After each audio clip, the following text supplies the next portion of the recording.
Oke, selamat datang kembali di Rakyat Kapitalis season kedua episode ke-28. Kali ini kita akan bahas mengenai saham yang lagi hot, saking hotnya sampai rame di Twitter, tapi Instagramnya sepi.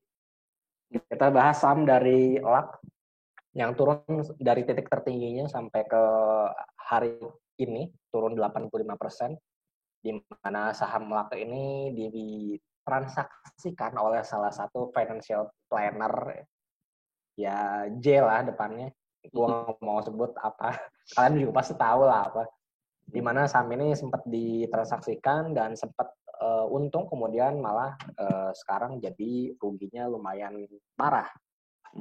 Oke, langsung aja kita bahas saham apa. Oh ya, hari ini gue temenin sama Julio. Yoi, halo. LAK ini adalah PT Sentral Mitra Informatika. Gue juga baru tahu ini sahamnya, baru pas rame-rame aja kemarin, karena sebelumnya nggak pernah ke notice sih. Itu kenapa nggak pernah ke notice, karena market cap dari si LAK ini cuma 220-an miliar. Jadi di bawah 1 triliun. Kalau suatu saham market cap-nya di bawah 1 triliun itu sangat sulit di trackingnya, justru sangat sulit dilacaknya. Jadi ya kemungkinan muncul di running chart sih rada kecil sih, oke. Karena banyak saham yang lain yang lebih liquid gitu. Oke, grup ini awalnya bergerak di bidang usaha penjualan alat elektronik seperti komputer, printer, notebook, dan sebagainya.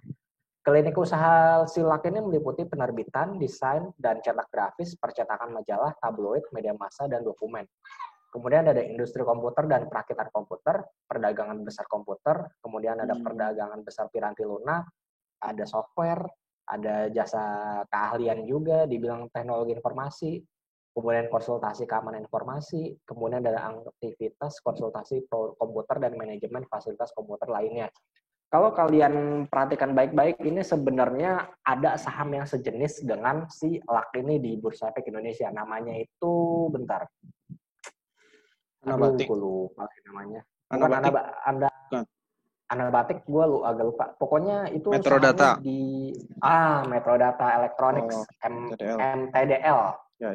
Nah, kalau MTDL itu adalah salah satunya distributor dari HP dan Asus. Laptop HP dan Asus. Nah, itu produknya jelas. Itu emang bener-bener, itu kita ketahuin tuh produknya HP sama Asus. Temen gue juga pernah bilang, kalau yang orang IT, kalau misalnya si penjualan dari Metrodata Elektronik ini kenapa-kenapa, berarti ada masalah yang sangat besar di bidang penjualan si elektronik tersebut. Elektronik khususnya untuk laptop ya. Ya, laptop. Nah, makanya sebenarnya Metrodata Electronics itu menurut gue pribadi ini sebenarnya pemimpin pasarnya di bidang ini sih. Nah, makanya kalau gue lihat LAK ini ya dibilang jualan elektronik juga sekarang kayaknya udah enggak jualan elektronik lagi, sekarang malah jualannya 3D printing ya, oke. Kalau kita lihat di itunya ya. Nah, kita lihat di website-nya nih, coba. Nah, kalau kita lihat di website ini sekarang jualan profesional 3D printing Redefine. Jadi mungkin Redefine. Partnersnya itu ada Apple, Canon, Fujitsu, Microsoft, Ultimaker, HP. Nah, gue nggak tahu nih yang di 3D-in tuh apanya gitu. Kenapa si perusahaan-perusahaan ini pakai produk 3D-nya 3D maker-nya si Sentral Mitra Informatika ini. Gue pribadi sih kurang tahu ya kalau misalnya apanya yang di 3D-in gitu. Kalau kita lihat produknya di sini, dia partnernya, nah ini ada lagi partnernya dia. Ada Decathlon, ada VW, ada Siemens, ada Carl Zeiss, ada L'Oreal sama Ford. Decathlon ini apa? Itu dia punya jualannya kayak apparel olahraga. Olahraga gitu ya. Iya sih. Kayak banyak sih beberapa olahraga, kayak sepedahan juga ada tuh, dia jual apparel sepeda, jual helm juga, terus jual part sepeda tapi selected gitu ya, sedikit sebagian gue lihat sih. Nah, maksud gue kalau dia partner sama VW, Siemens, Carl Zeiss, L'Oreal sama Ford, Gua agak good to be terus sih kalau gue bilang ya. Maksudnya ini bukan perusahaan main-main loh, perusahaan skala dunia loh. Nggak sembarangan orang bisa kerjasama sama Coba kalau mereka. kata Kalau sedikit, menurut Pak. gue, Kata sedikit what ini nih body what can you what bawah deh tadi. What mana? bawah lagi. What bawah lagi. What you can do with 3D printer tuh, lihat tuh. Custom models, fast Hmm. prototyping, complex geometry, lower cost. Iya, jadi Ya, mungkin kayak printer 3D yang mungkin ya, ini gambaran gue sedikit kayak lu misalnya mau bikin apa nih yang udah jadi langsung gitu plastik gitu misalnya kayak misalnya helm seukuran yang lu mau langsung seukuran pala lu gitu ya, udah ada desainnya gitu. Nah, terus di print langsung pakai 3D printernya itu jadi sih kali gitu ya kali. ya mungkin gitulah. Soalnya kita Gitu belum ya. ketemu sama manajemennya, jadi masih Mm, ngeraba-raba nih produknya kayak apa gitu. Mungkin kalau kita ada kesempatan bisa ketemu manajemen, mungkin bisa kita tanyain lagi. Nah, kepemilikan Samlak ini sebenarnya masih dikuasain sama keluarga ini ya, kayaknya keluarga Hidayat ya. Yang pertama tuh mm, pemilik sahamnya Ibu Caroline Himawati Hidayat, kemudian Ibu Josephine Hadayani Hidayat, Ibu Kristen Herawati, kemudian Serial System PT Limited, dan masyarakat 21,6%. Kepemilikan sama mm, mungkin masih keluarga sih yang punya ya. mm, Kemudian kalau Dewan Komisaris sama direksi, nah ini komisarisnya agak menarik ya. Kalau gue lihat-lihat di sini di komisaris utamanya Ibu Caroline Himawati Hidayat, kemudian komisaris independennya Bapak Samsul Hidayat. Bapak Samsul Hidayat ini merupakan kepala bagian pengawasan lembaga badan Bapak Pam LK, kemudian Direktur Perdagangan dan Pengaturan Anggota Bursa Efek periode 2012-2015. Kemudian Direktur Penilaian Perusahaan Bursa Efek Indonesia periode 2015-2018. Sedangkan Silak ini IPO pada tahun 2018. Gue nggak tahu dia lebih dulu jadi direktur apa udah selesai jadi direktur jadi komisaris independen atau Sambi dari jadi komisaris independen di OAK dia nggak tetap mungkin sambil sih sambil Pak. menjabat di direktur. Gua nggak tahu sih.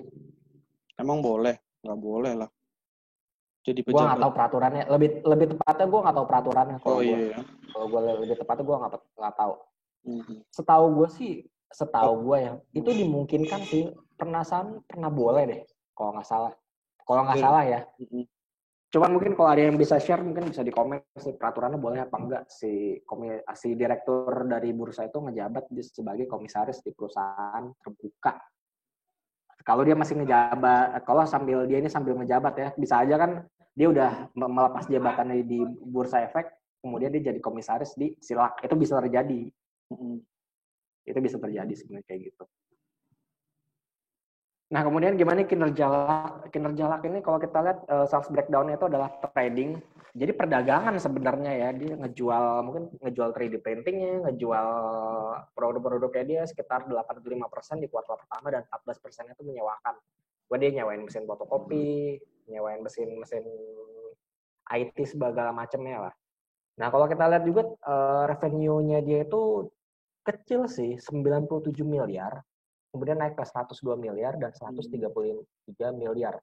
Emang growth-nya gede sih kalau kita lihat ya. Ini di kuartal pertama 2020 aja naik dari 25 miliar ke 40 gitu. At least naik sekitar 44% Itu kuartal first keseluruhan Q pendapatan. 2020 apa? Oh, Iya, 2019 compare first to. Mhm. itu naiknya lumayan sebenarnya. Kemudian net profit growth-nya juga lumayan kencang juga sebenarnya dari 3 miliar ke 4. Ingat ya, ini miliar loh. Net Mhm. profit-nya dia 3 miliar ke 4 miliar. Mhm. Jadi bukannya 4 Triliun. triliun. Ini 3 miliar naik ke 4,3 miliar. Jadi perusahaannya kalau boleh dikatakan kecil banget sebenarnya ya. Kalau bisa dikatakan dibandingin perusahaan-perusahaan terbuka lainnya yang udah ada di Bursa Efek Indonesia. Kemudian kalau kita marginnya di kuartal pertama 2020 gross marginnya 27%, net marginnya 10%, 10,1 dan OPM sorry 10,1 dan net marginnya 10,7. Net marginnya turun dibandingin kuartal 1 2019 kalau kita lihat. Tapi trennya ini masih tetap bagus ya, masih 10%-an. Jadi secara margin sih masih oke sebenarnya. Cuman gue masih meraba-raba ini bisnisnya tuh kayak apa gitu sebenarnya. Gue masih ngeraba-raba itu sih sama produknya dia. Kalau misalnya dia jelas, oh gue distributor laptop A, B, C, D. Nah, itu kan enak kita jadinya. Oh, jadi kalau misalnya ada kenapa-kenapa di laptop ini, pasti dia akan bermasalah. Kalau laptop ini mengeluarkan produk yang sangat bagus, dia pasti akan kinerjanya akan langsung lonjak. Sementara ini nggak ada ya, Cuman dia, nggak mention. iya, iya. Kalau ini kan Tapi Asus dia sama mention ininya dia, klien-kliennya dia sih bro. Nah, iya dia lebih mention ke kliennya sih. Kalau si ini Silak ini. Kalau si apa? Si MTDL atau Metro Data Electronics itu dia gue kurang tahu, dia nggak begitu mention kliennya, tapi dia mention si produknya apa. HP. Oh ya, by the way, si Metro Data Electronics itu ini ya dipunyai oleh anaknya dari Pak Ciputra. Atau dari anak kayak Pak Ciputra lah yang punya dari MTDL itu sebenarnya. Jadi bukan perusahaan yang dikelola oleh keluarga yang gimana-gimana, tapi emang keluarganya dikelola oleh keluarga yang udah terkenal dari sejak dulu ya. Gedungnya di Nah, kalau kita APL ya? lihat, iya gue lupa deh. Gedungnya di APL Nah, Tower. gedung apa nih? Silak. Kantornya si itu MTDL. Oh, MTDL. Oke, kita langsung bahas ke valuasi yang Silak ya. Mm-hmm. Nah, ini yang lebih gilanya sebenarnya dari PI dan PBV-nya Silak. Waktu di IPO itu PI-nya 200 kali. Dan sempat PI-nya 188 kali. PBV-nya sempat 10,93 kali. Waktu harganya di 2000. Ini ya. Jadi itu waktu IPO 200 ya, Bro? Iya, waktu IPO. PBV-nya emang 3,97.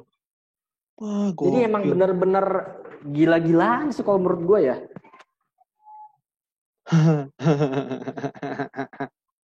Iya. Ini sorry, ini gue pakai earnings-nya 2019 ya. Maksudnya kuartal pertama 2019 gue analyze jadi segini.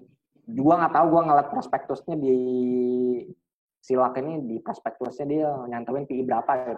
Gue nggak tahu. Yang jelas pas sudah di pasar ya segini PI-nya gitu. Kalau gue lihat. Kenapa kenapa sahamnya turun ya? Ini salah satunya. Dia waktu sempat dia kan dari sekitar 600-an naik ke 2000 ya. Itu PBV sama PI-nya udah sebegini. Ya wajar aja jadi dihukum sama pasar, PBV-nya diturunin sampai habis-habisan karena memang perusahaannya harusnya ya mungkin PBV-nya nggak segitu. Dan sekarang PI-nya itu udah di 12,63 kali dan PBV-nya 1,62 kali. Ya ini udah relatif sudah lebih normal lah ya kalau dibandingkan dengan waktu dia IPO atau sempat harganya melambung sampai ke 2000-an. Itu sekarang sih Silak udah lumayan normal ya, oke kalau dilihat-lihat ya. Ya iya mungkin udah cabut kali ini. Nah itu gue nggak tahu udah cabut apa enggaknya. Nah, kalau kita lihat di sini, ini saham LAK ini minus 85% dari bulan Juli ya, dari bulan Juli 2019. Ini kan awalnya dia di 700-an, dia naik sampai ke 2000-an. Kemudian dari Juli itu terus turun, sempat sideways, kemudian jebret turun lagi, sampai akhirnya dari titik tertinggi sampai hari ini minus 85%. Kalau sejak awal tahun si saham Silak tuh udah minus 26,5%, sejak awal bulan minus 7,5%, dan sejak awal minggu minus 4,5%. Jadi pelajaran apa yang bisa kita ambil dari saham LAK ini? Pelajarannya adalah kalau misalnya perusahaan baru IPO, ya jangan dibeli dulu, lihat dulu kinerjanya 3-5 tahun, apalagi dengan revenue yang masih sekitar ratusan miliar. Laba bersih masih cuman single digit miliar lagi, kayak misalnya baru 4 miliar, 7 miliar. At least kita bisa tungguin si perusahaannya dulu ini berkembang sampai 3-5 tahun ke depan.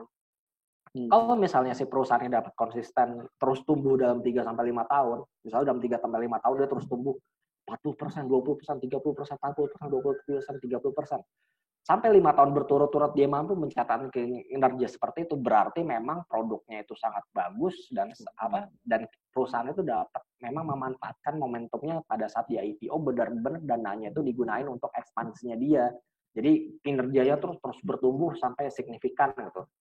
Dan kalau misalnya dalam 5 tahun ke depan dia bisa nyampe, taruhlah net income-nya bisa nyampe 200 miliar, itu sangat bagus banget.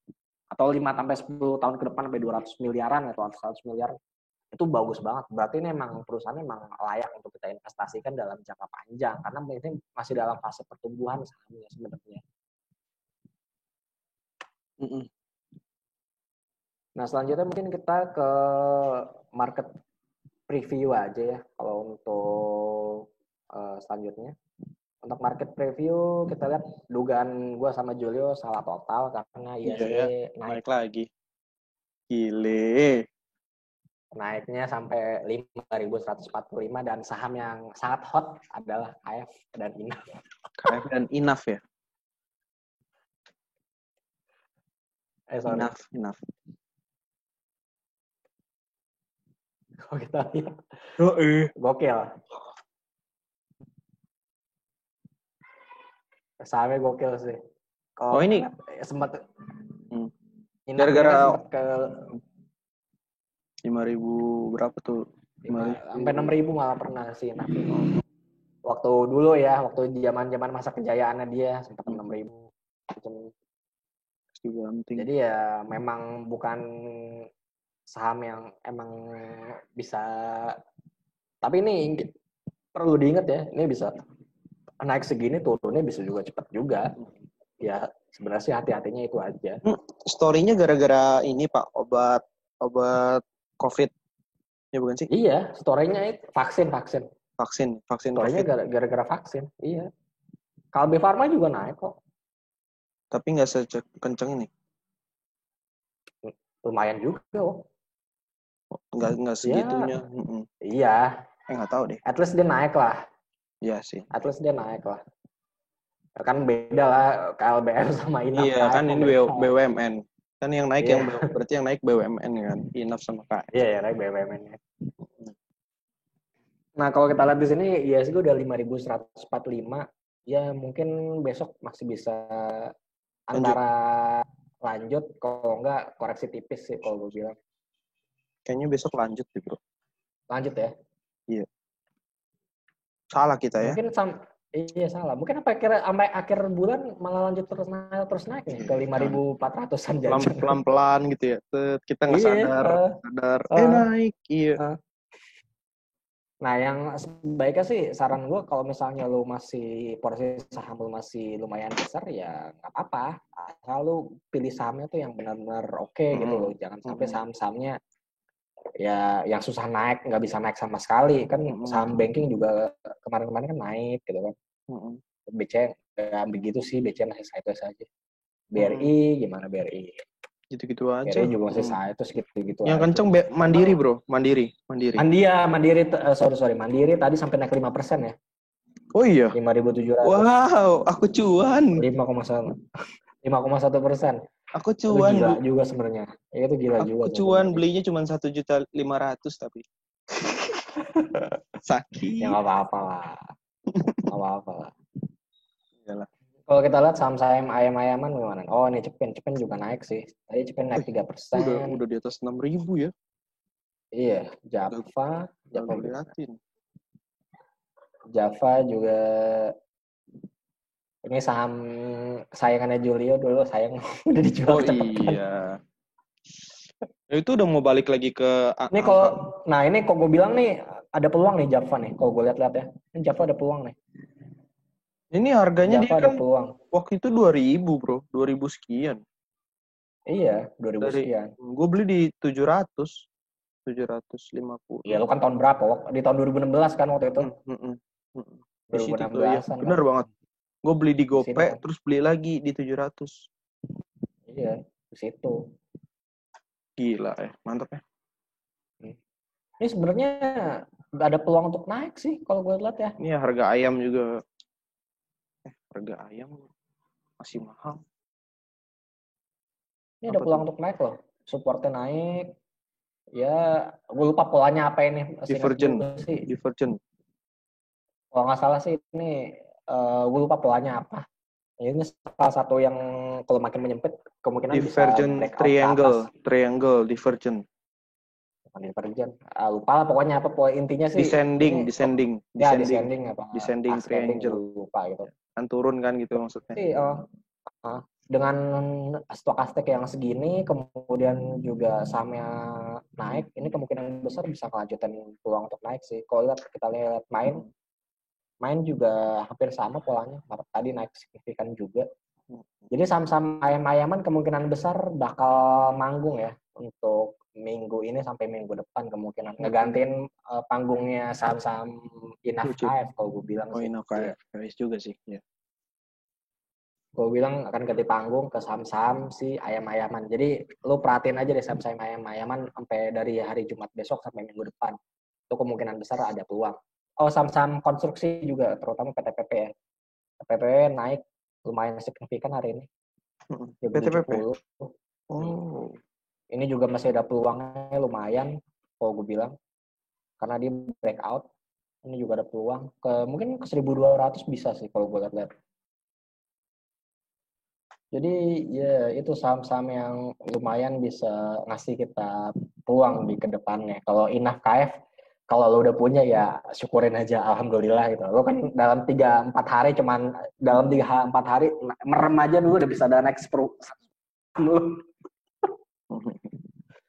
Dari 1.000 ke 2.300 coy. Duit lo 1 juta jadi 2 juta. Iya 2 juta coy. 10 juta jadi 20 juta. Jadi mungkin kesimpulannya untuk minggu depan gimana nih IHSG? Naik lagi bakalan?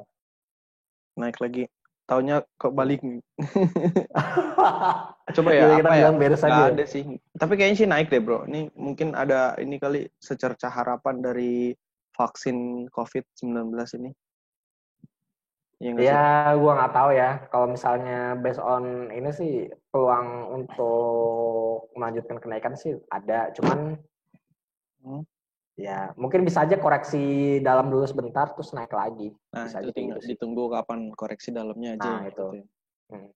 Paling koreksi dalamnya nggak dalam-dalam banget ya, paling 1%, nggak sampai 2-3% kayak dulu. Paling segitu aja koreksi. Nah itu mungkin bisa dimanfaatin buat beli saham-saham kayak banking gitu kan. Banking kan kalau turun lumayan tuh bisa 3%-an, itu bisa lo beli. Ya itu sih intinya. Kalau untuk minggu depan, kalau gue bilang masih bullish, cuman akan ada koreksi di minggu depan, entah di hari Senin, Selasa atau Rabunya pasti ada koreksi.